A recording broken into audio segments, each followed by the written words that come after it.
Di antara 32 pemain yang dipanggil ada nama Stefano Lillipali yang terakhir membela timnas Indonesia pada 2023 lalu. Lillipali merupakan salah satu nama generasi pertama pemain naturalisasi. Tidak ada nama Ragnar Oratmangun dan Elkan Bagot di daftar pemain yang dipanggil Coach Patrick. Ragnar absen karena cedera, sementara Elkan masih harus bersabar untuk kembali memperkuat timnas Indonesia. 32 pemain dipanggil untuk training camp di Bali. Ada sejumlah nama yang kembali memperkuat Garuda, ada pula yang tidak dipanggil. Lalu bagaimana komposisi pemain timnas yang dipersiapkan tim pelatih Patrick Kluivert? Kita akan bahas dengan pengamat sepak bola Roni Pangemanan. Bung Ropan, selamat malam. Selamat malam, Media. Ini saya yakin setelah war ticket kemarin semuanya pasti akan menanti-nanti ya. Jadi siapa-siapa saja yang akan membela Indonesia melawan Tiongkok nanti. Yang salah satu menjadi perhatian adalah nama Stefano Lillipali.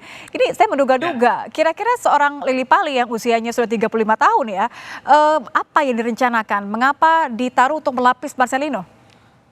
Ya sebenarnya kan ini pemain sudah lama, masih di zaman STY juga dia sudah diambil untuk bisa bermain di nasional, tapi kemudian tidak bisa tampil, ya tidak dipanggil lagi. Tapi sekarang saya pikir syukur bahwa Patrick Kluivert sebagai pelatih kepala memanggil kembali Stefano Lillipali.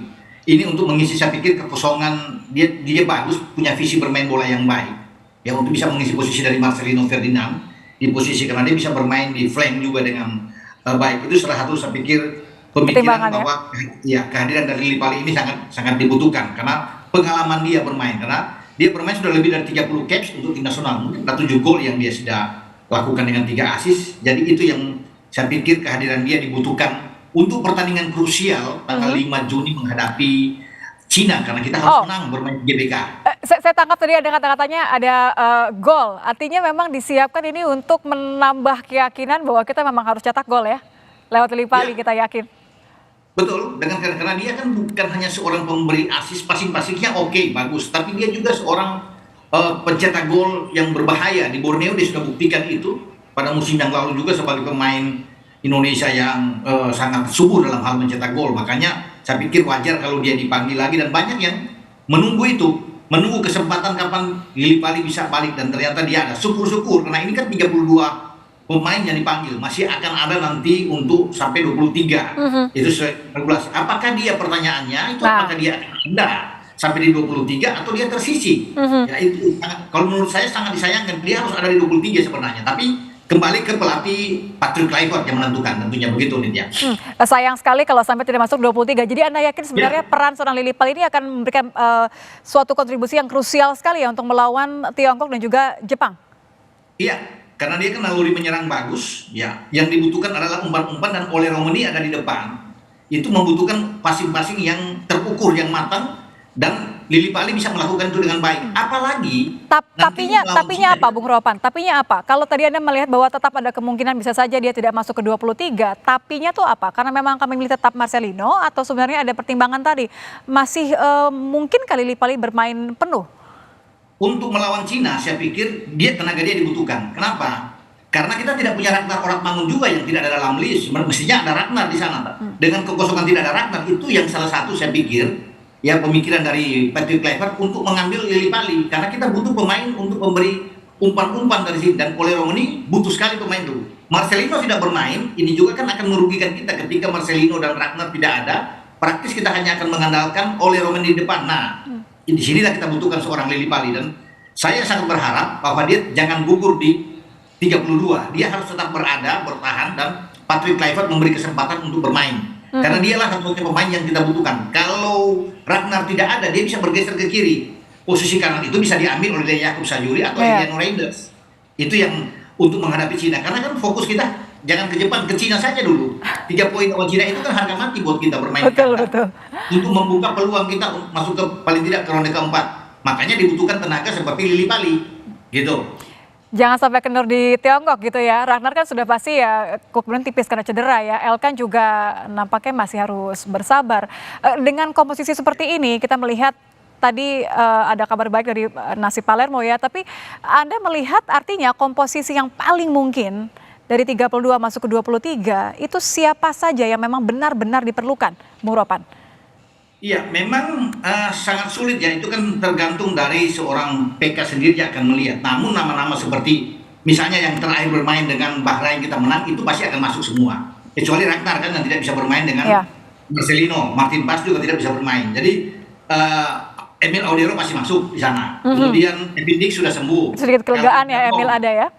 ya, Kevin Verdonk akan main, Jai Itzes, Rizky Ridho, Justin Hubner, itu pasti akan ada di dalam. Tom Haye, Joe Pelupesi, itu akan menjadi inti kekuatan kita. Oleh Romani di depan, kemudian ada Eliano Reinders, dan juga dengan Lili Pali tadi. Jadi 11 ini saya pikir akan masuk di samping nama-nama lain tentunya yang akan ikut. Jadi tidak akan berbeda jauh dengan apa yang ada ketika kita terakhir lawan Bahrain.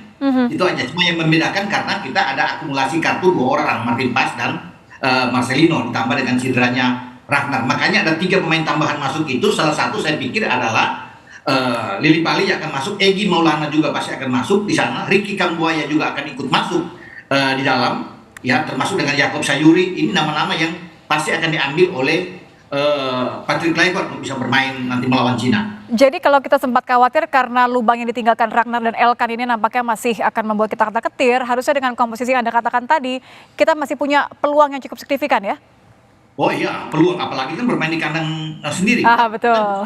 Bisa mendapatkan hasil yang bagus. Jadi kita pasti menang. Saya yakin kita bisa mendapatkan 3 poin penting, karena itu kan menjadi harapan semua orang ketika kita bermain di kandang dan harus menang melawan Cina. Kita bisa mendapatkan itu karena kita punya pemain-pemain yang mumpuni kan. Ya. Emil ada tambahan. Ketika di Cina kita kalah belum ada Emil Audero. Ya, oleh Romani belum ada. Joe Pelupesi belum ada. Dean James belum ada. Sekarang mereka berempat ada. Ditambah lagi dengan Lili Pali masuk, saya pikir ini akan sangat kuat buat kita gitu. Jadi kalau kita harus tetap mengakui keunggulan Tiongkok ketika leg pertama, tapi bisa kita katakan bahwa kali ini we are more than ready begitu ya. Jauh lebih berpeluang ya. Tapi Kita justru berpeluang, malah oke, tapi gimana Bu? kita berpeluang bisa menang, tetapi kan ada satu hal buat kita yang berbahaya, jangan terlalu overconfidence gitu ya. Percaya diri boleh, tetapi jangan terlalu berlebihan untuk bisa bermain. Artinya kita tetap fokus, kita yakin kita bisa memenangkan pertandingan. Dukungan penonton itu saya pikir sangat berpengaruh buat tim lawan. Dengan komposisi pemain kita yang oke, sekalipun kita tidak punya Martin Paes, tidak punya Marcelino dan Ragnar, saya tetap meyakini bahwa komposisi kita itu sangat kuat dibandingkan dengan Cina. Tapi tetap tidak boleh menganggap remeh, tidak boleh menganggap enteng lawan. Karena Cina itu butuh menang melawan Indonesia. Hanya dengan kemenangan melawan Indonesia, peluang Cina untuk lolos ke putaran keempat terbuka.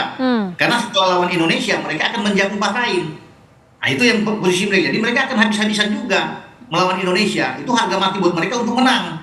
Makanya ini pertandingan yang seru memang, tapi kita diuntungkan bermain di kandang gitu Nitya. Apa yang Anda lihat evaluasi yang benar-benar tidak boleh luput kali ini? Walaupun kita semua punya all the advantage ya, kita punya di pemain-pemain yang kita punya Emil tadi, kita punya bermain di kandang, komposisi squad yang sebenarnya jauh lebih pas begitu ya. Apa kesalahan atau celah yang tidak boleh diulang kali ini yang mungkin saja dimanfaatkan oleh Tiongkok? Iya, artinya pemain tentunya tetap harus fokus. Dan kita tetap harus bisa mengendalikan permainan. Kita harus bisa menguasai ball position melawan mereka. Mungkin mereka akan bermain sama seperti kita, ini Tiongkok atau Cina. Seperti ketika mereka mengalahkan kita, mereka akan lebih menunggu untuk counter attack melawan kita. Nah, kita pasti akan tentunya Patrick Kluivert kan berbeda dengan cara STY menangani tim ini. Dia tahu apa yang dia harus lakukan.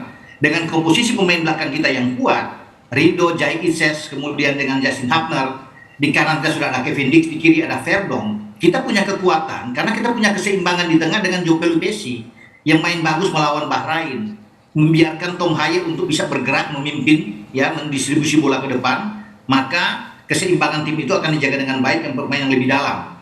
Pemain Joe Pelupesi itu yang membuat saya yakin bahwa keseimbangan tim kita lebih bagus dibandingkan dengan lawan. Tapi tetap kita tidak boleh menganggap remeh. Tapi bolehlah kita berdoa ya. Jadi kalau menurut Anda Bung Ropan, berapa kita bisa angka yang bisa didapat lah? Iya, yang penting judul temanya menang. Tidak perlu dengan skemanya. Ya, berapapun angkanya harus menang ya. 1-0, 2-1, ya syukur-syukur 2-0. Yang penting 3 poin. Itu kan yang paling penting buat kita. Untuk bisa memenangkan pertandingan melawan Cina, begitu. Oke, tetap fokus, tidak boleh kesalahan dan fokus untuk menang. Terima kasih Bung Ropan sudah bergabung bersama kami di Kompas Malam. Berdoa yang terbaik untuk Tiongkok lawan Timnas. Terima kasih. Ya.